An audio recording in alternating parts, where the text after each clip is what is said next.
India live TV, सच सबसे आगे। दोस्तों 2014 के बाद से एक चीज बड़ी आम हो चुकी है। अब वो बहुत ही साधारण सी लगती है कि कोई भी किसी भी व्यक्ति का ये कहना, किसी भी नफरतबाज का ये कहना कि मुसलमानों का नरसंहार कर दिया जाए या मुसलमानों को मार दिया जाए, इस देश से भगा दिया जाए, ये चीज अब बहुत साधारण सी हो गई है, बड़ी मामूली सी हो गई है। इसकी वजह एक है कि मोदी सरकार आने के बाद से कोई ऐसी कार्रवाई आपको देखने को नहीं मिली है कि जिसको देखकर लोग इस तरह की सोच रखने वाले खामोश हों। बजरंग मुनि का आपको नाम याद होगा, जिसने कहा था कि मुसलमानों की औरतों का, मुस्लिम और महिलाओं का सीधे तौर के ऊपर ला के बलात्कार करना चाहिए। उसको उसके बाद थोड़े वक्त के लिए जेल हुई और उसको फिर बाहर छोड़ दिया गया। अब उसी ने बयान दिया है कि मुसलमानों का नरसंहार करना बेहद जरूरी है हिंदू राष्ट्र के लिए। हर जगह आपको ये सुनाई दे रही है चीजें, असंवैधानिक बात की आवाज लग रही है, लेकिन कार्रवाई के नाम पे जीरो। कार्रवाई करने को कोई तैयार नहीं है। क्या वाकई में बनने की बात की जा रही है या इस तरह का कुछ काम हो चुका है या अब सोच में डालने वाला है? हम संवेद ने लिखा है कि बिना मुसलमानों के नरसंहार के भारत नहीं बन सकता हिंदू राष्ट्र। बजरंग मुनि ने किया, बजरंग मुनि का वीडियो जो है वायरल हुआ। बजरंग मुनि आप देख लीजिए, मैं इसको लगाता हूँ। हिंदुत्व वॉच ने इसको डाला भी है। फार राइट एक्सट्रीमिस्ट, कट्टरपंथी राइट विंगर बजरंग मुनि ने मुसलमानों के नरसंहार की बात कही अगर भारत को हिंदू राज बनाना है तो। सुन लीजिए इसने क्या कहा है। हिंदुओं के ऊपर आतंक फैला के हिंदू राष्ट्र में जो है चक्रव्यूह को भेदा गया है। पूर्णतया हिंदू राष्ट्र बनाने के लिए वही हिंदुओं को प्रक्रिया अपनानी पड़ेगी और मुसलमानों का नरसंहार करना पड़ेगा। जब तक मुसलमानों का नरसंहार नहीं होगा तब तक भारत पूर्णतया हिंदू राष्ट्र नहीं बन पाएगा। तो दोस्तों सुन लिया आपने किस तरह के नफरत भरे बोल क्या, बल्कि मैं कहूंगा आतंकवादी बोल। आतंकित करने वाले जो भाषा का इस्तेमाल करे वो आतंकवादी है, लेकिन अभी उन्होंने परिभाषा को बड़ा सीमित कर दिया है आतंकवाद की। इसलिए हमें बजरंग मुनि जैसे लोग जो धर्म की आड़ के अंदर आतंकवाद फैला रहे हैं, नफरत के जाल बुन रहे हैं, लोगों को जान लेने के ऊपर उकसा रहे हैं और संविधान की धज्जियां उड़ाने की वकालत कर रहे हैं, ऐसे लोग हमें अभी आतंकवादी नहीं दिखते हैं क्योंकि परिभाषा बड़ी सीमित है। बजरंग मुनि ने अपने इस वीडियो के अंदर, जहां मैंने आपको सुनाया, जिसमें ये कह रहा है अगर हिंदू राज बनाना है तो मुसलमानों का नरसंहार करना पड़ेगा। इसके बाद जब इसका ये वीडियो पूरा हुआ है, इसने आखिरी में फिर से कहा है कि मुसलमानों का नरसंहार करना पड़ेगा, मतलब पूरे देश के मुसलमानों को जान से मारना पड़ेगा। ये सीधा आह्वान है किसका? नफरतबाज बजरंग मुनि का। उस बजरंग मुनि को जिसको यूपी की सरकार के वकील साहब जो हैं वो बहुत बड़ा धर्मगुरु मानते हैं, इज्जतदार धर्मगुरु मानते हैं। क्यों, कहाँ उन्होंने, वही मैं आपको इसमें दिखाऊंगा। लेकिन ये बजरंग मुनि सीधे तौर के ऊपर 25-26 करोड़ लोगों की जान से मारने की बात कर रहा है भारत के। और उसके बावजूद भी क्या कार्रवाई हुई है? अगर पहले कार्रवाई सही हुई होती तो क्या आपको लगता है ऐसी बात ये बोल सकता? लेकिन आप अंदाजा लगा सकते हैं इसके फिर से दिए हुए बयान से कि जब पिछली बार इस पर कार्रवाई होगी, जेल में कितने आराम से रहा होगा, जो बाहर रहकर भी इसकी हिम्मत बरकरार थी। लंदन पोस्ट ने तब लिखा था मुसलमानों का नरसंहार करना पड़ेगा। अभी लिखा है मुसलमानों की महिलाओं को बलात्कार और घर से उठाने की धमकी देने वाला बजरंग मुनि के इस बयान पर क्या कहेंगे आप?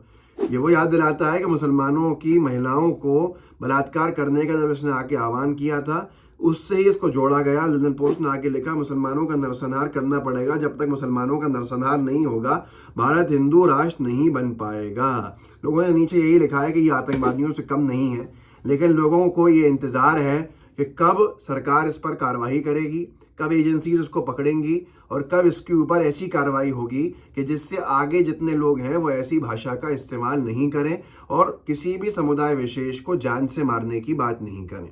लेकिन कौन इसको पकड़ेगा उसका अंदाजा लगाना मुश्किल है। क्यों? क्योंकि एडिशनल सॉलिसिटर जनरल ने, सरकारी वकील साहब ने, सरकार के लाइव लॉ ने जब लिखा था, जब इसकी पेशी चल रही थी कि बजरंग मुनि is a respected Mahud, Bajrang religious leader, Bajrang मुनि जो है वो एक इज्जतदार महंत और धार्मिक लीडर है सीतापुर में, जिसके बहुत सारे लोग समर्थक हैं, फॉलोअर्स हैं। अगर आप किसी धार्मिक लीडर को नफरतबाज कहेंगे तो उससे परेशानियां उठेंगी। यहाँ ये समझ में नहीं आया था कि सरकार के वकील साहब इस नफरतबाज बजरंग मुनि की वकालत कर रहे थे या इसका साथ दे रहे थे या इंसानियत को पूरी तरह से उन्होंने छोड़ दिया था। विनोद कापड़ी साहब ने इसका ये वीडियो डाल के लिखा है, ट्रिगर वार्निंग, मुसलमानों का नरसंहार करना पड़ेगा। जब तक मुसलमानों का नरसंहार नहीं होगा भारत हिंदू राष्ट्र नहीं बन पाएगा। बजरंग मुनि। और सीधे तौर के ऊपर विनोद कापड़ी साहब ने राष्ट्रपति महोदय, प्रधानमंत्री महोदय और उत्तर प्रदेश के मुख्यमंत्री को टैग करके पूछा है, देश को तबाह कर रहे ऐसे विभत्स लोगों पर आप सब राष्ट्रपति भवन, नरेंद्र मोदी, योगी आदित्यनाथ की चुप्पी खतरनाक है। इसके बाद भी आपको लगता है कि कोई कार्रवाई होगी? बिल्कुल आपको नहीं लगता होगा। और यही सबसे बड़ा विषय बन गया है कि मोदी सरकार के आने के बाद हम कहाँ आके खड़े हो गए हैं। लॉ ऑर्डर धर्म देख के अपना काम कर रहा है, गृह विभाग को क्या धर्म देख के काम करने में मजबूर किया जा रहा है? ये बड़े सारे सवाल हैं जिन सवालों के जवाब अगर हम भविष्य से पहले खंगाल लें तो हमें अफसोस नहीं करना पड़े। वायर ने लिखा था कुछ वक्त पहले जब हुआ था, उत्तराखंड हिंदुत्ववादी नेताओं ने धर्म संसद में किया मुस्लिम नरसंहार का आह्वान। मतलब इतनी मामूली सी चीज बन गई है, एक समुदाय विशेष जिसके 25 करोड़ लोग हैं देश के अंदर, उनको जान से मारने की बात कहना सीधे तौर के ऊपर कोई फर्क नहीं डाल रहा है उस प्रशासन के ऊपर जो मोदी सरकार के नीचे आकर अपने शायद जिम्मेदारियों को भूल गया है। हम संवेद ने एक और अभी कुछ दिन पहले का भाषण डाला था, जंतर मंतर पे क्या नफरतबाजी हुई थी, किसने क्या कार्रवाई करी उस तथाकथित साधु के ऊपर जिसने सीधे तौर के ऊपर नरसंहार की बात कही थी, ये भी किसी को नहीं मालूम है। हम संवेद ने लिखा, ईसाई मुसलमानों को कब मारोगे, धर्म सांसद से एक बार फिर दिया गया नरसंहार का आह्वान। अब आप खुद सोच लीजिए कि ऐसे ये आह्वान करना मामूली हो चुका है, लेकिन उसके ऊपर कार्रवाई कौन करे ये बड़ा विषय बन गया है। लेकिन आज सबसे बड़ा सवाल मोदी सरकार में बैठे उन लोगों से है जो धर्म के नाम पर आज लोगों को बांट जरूर रहे हैं, पर क्या उनको लगता नहीं है कि नफरत की आग कैसे फैल रही है, लोग जाने दे रहे हैं। गौ सेवा के नाम, गौ रक्षा के नाम पर कैसे 2 मुस्लिम समुदाय के लड़कों को हरियाणा के अंदर जान से मार दिया गया है।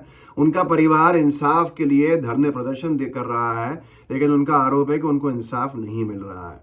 जबकि वहीं पर गाय का उसी हरियाणा के अंदर क्या हाल हुआ वो आपको बताएगा कि क्या इनके लिए प्राथमिकता बीजेपी की सरकार के लिए गाय की है या वोट की है, वो आप देख सकते हैं। काशिफ अरसलान ने डाला है, हरियाणा गौशाला में भूख से दर्जनों गायों की मौत हो गई। गौशाला प्रबंधक ने चमड़ी निकलवाकर गायों को जंगल में कुत्तों के हवाले कर दिया।